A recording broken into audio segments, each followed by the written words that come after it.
अस्सलामुअलैकुम। Welcome to our channel जेएसएसआर इस्लाम। जी, आज का हमारा सवाल है सवाल नंबर 30।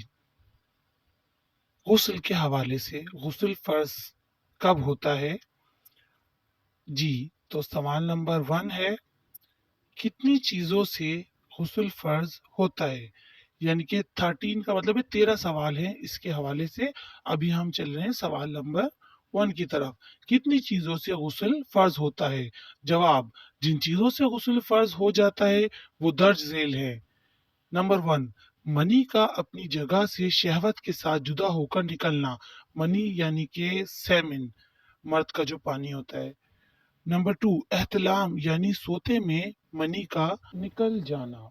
नंबर तीसरा पॉइंट, हैज से फारिग होना, यानी कि पीरियड्स के बाद, मेंस्ट्रुअल साइकिल के बाद।